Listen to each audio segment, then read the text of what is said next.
Good afternoon. We just got some good rain. I got some yards lined up for tomorrow, so I'm sharpening blades. I wasn't really going to shoot a video because there's got to be a million blade sharpening videos out there. But my blades are cooling before I finish the sharpening on them. I've got them dressed down at the angle I like them and everything. And then after they cool off here for about 20 minutes, they've been already cool. This one's already cooled down, which was the first one I sharpened. I try to keep them in order and I put them back on the same position. You don't really have to, but I just do it. So they're almost ready to re-sharpen the final, because I don't want to lose the heat treatment and get them get them black along the front edge here, because then they wear away too quickly. So if I let them cool for a minute, then they're better. They take an edge better. So, but while it's cooling, I went ahead and did some regular greasing, which this is going to be more specific to hustlers. So you hustler guys, of course, you got the grease zerks on the wheels for your wheel bearings. You got your grease zerks on the spindles, all three spindles. There's two grease zerks back there on the push bar too. You have to make your own decision on those. It's not really I don't get to them too often. The one that I do get to a lot, because I use them a lot, is the grease zerks that have to do with your deck lift and lower. See, this bar goes all the way through and it connects to I have a double lift on mine because I modify mine to have a double lift.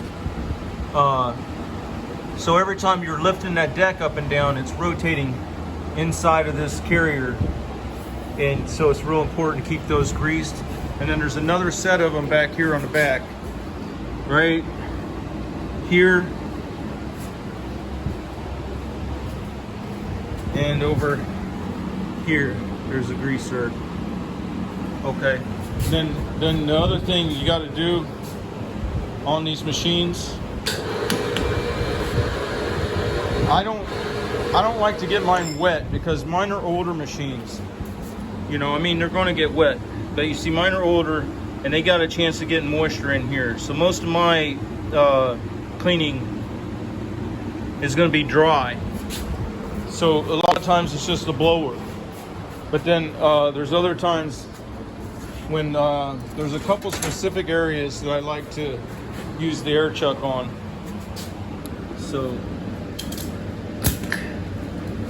and I think one of them's pretty important.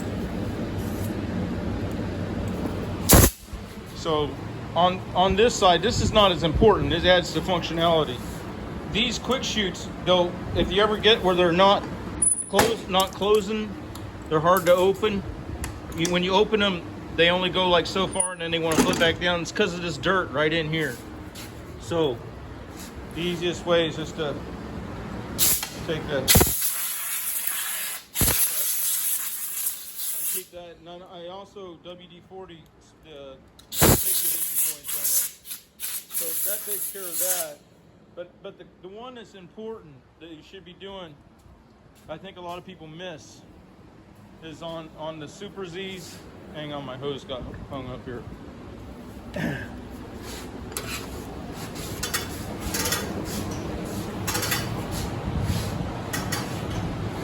Is on your hydro cooler fan. You can do this with a blower, but you will not get the dust out like you do when you get this here.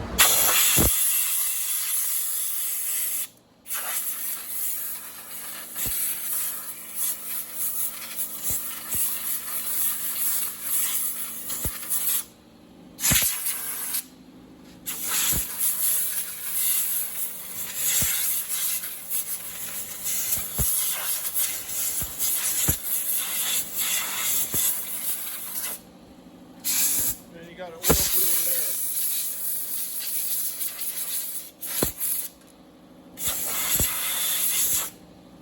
basically the hydrostatic cooler and the oil cooler. So those are a couple maintenance points that you want to make sure you're getting. So I'm going to go ahead and finish these blades on out. I just use the 4.5 inch disc grinder. This is the best ones I've found. I like the way the trigger is, and I like the way that they oops, I'm showing you the wall. I was trying to show you the grinder. It's just a Craftsman, but I've burned up Makitas. I've burned up too many Harbor Freights to even count. But these ones work really good, and I like the way that the thing works. You just use an Allen wrench, and it comes with an Allen wrench to take that off. But that works. And another feature they have that I really like is if you push this lever in right here, you can change this guard to several different positions, which helps a lot. So let me see if I can, I don't think I'll be able to do this, but I want to see if I can demonstrate how I sharpen blades, which is probably nearly the same as everybody else. Oh, I gotta get the coldest one first.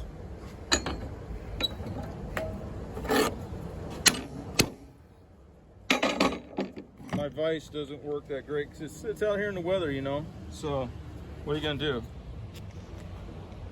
But I don't like sharpening them inside. I like them outside.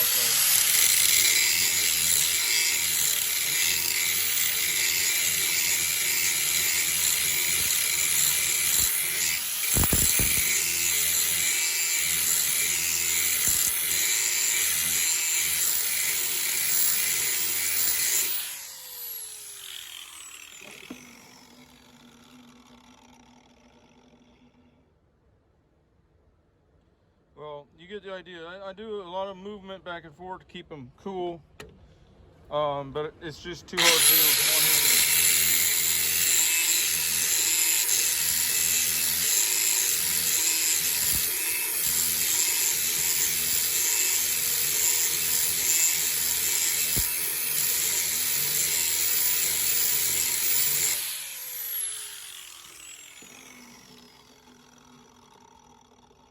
Well, I'm going to finish these up. It's too hard to do one-handed. I do use a shallower angle, okay? When they come factory, they're a lot steeper angle. I don't like the steeper angle. Just from experience, I've found that the shallower angle works better for my grass and the way I got my mower set up. So I'm going to finish these out, get them put back on. We'll catch you later. Bye. Okay, so they're sharpened up, the final step, and they take an edge really good when you let them cool a little bit. You get them down nearly there, but don't try to, well, that's the way I do it. Everybody got to do it the way they want to do it. But if you get them down there where they're close, but you're not trying to get the edge, you're just dressing the excess material off the middle of the bevel, and then after it cools, then you put final edge on it. That seems to work for me. I don't lose the heat treatment that way. So, but the only reason I'm videotaping right now is just to show some of the people out there that run Skags and stuff how easy it is to do with the Hustlers. Now I don't know if Skag's still doing it with that crazy setup with a bolt and stuff going all the way through, where you got to be on the top side and the bottom side.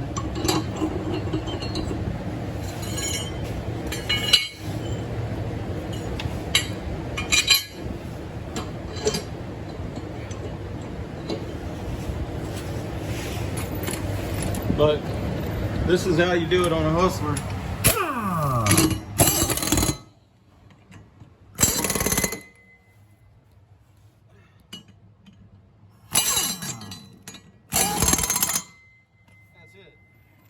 You don't have to have a wrench on the top side. None of that bull.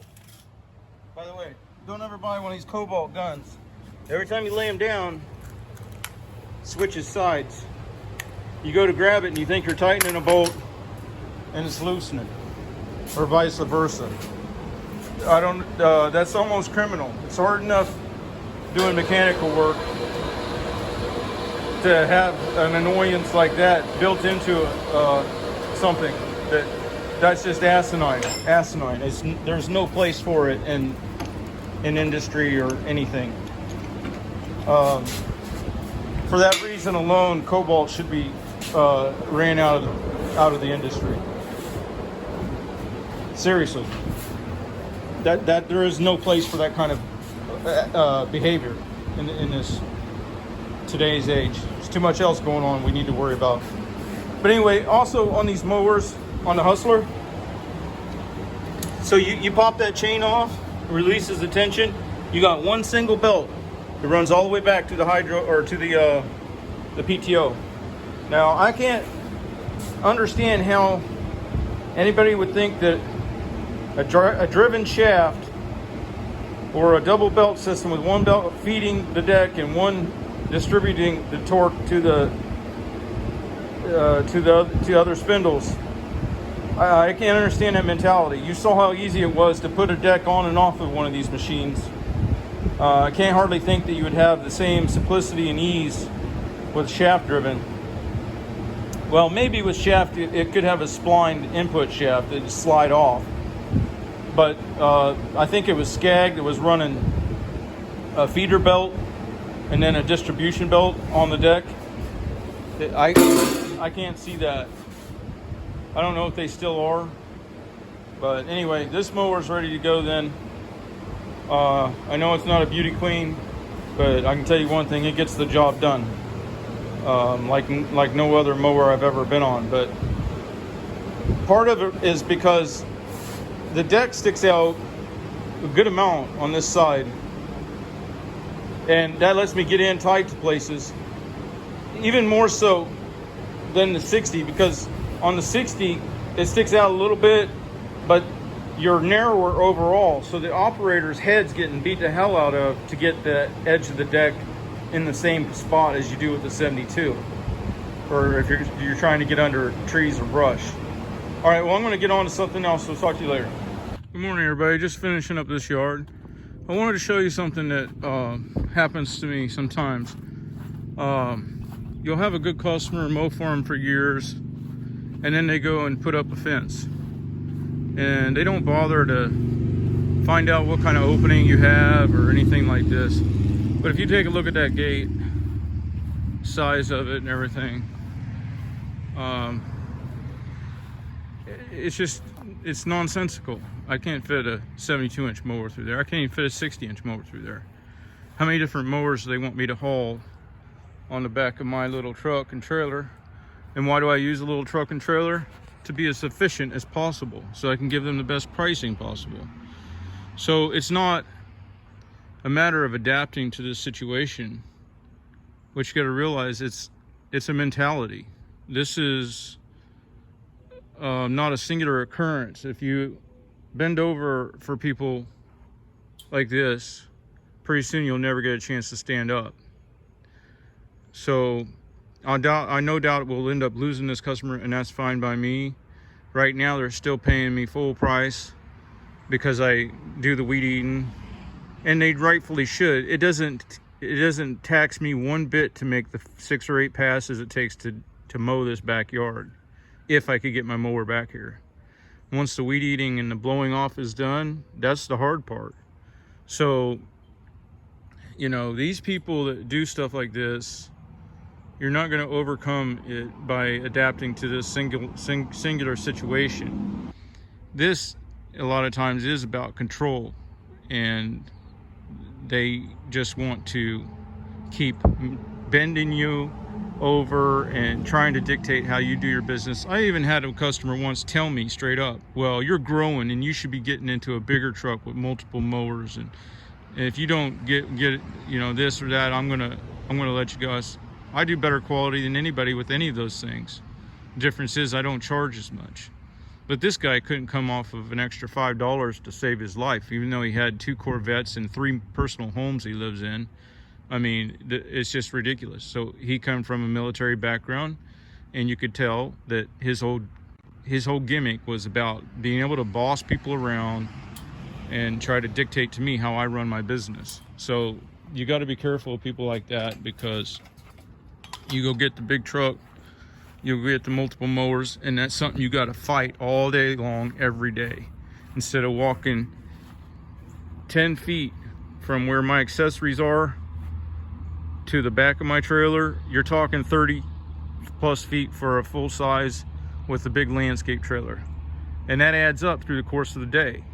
And I used to pull, when I was going through hard times, I used to pull that rig with a 1 liter 3-cylinder Geo Metro, 50 miles per gallon, when I was going through a tough time. So that rig there, even though I'm using this one now and I can get up and be hauling butt, I always have the option of going back to something more economical. I have the big trailer, I have the big truck, but I would have to cut, if I was full up on lawns, I would be doing 3 to 4 less lawns per day because of the extra fatigue of all the having the big truck. Plus I would be getting worse fuel economy, plus I couldn't get through town.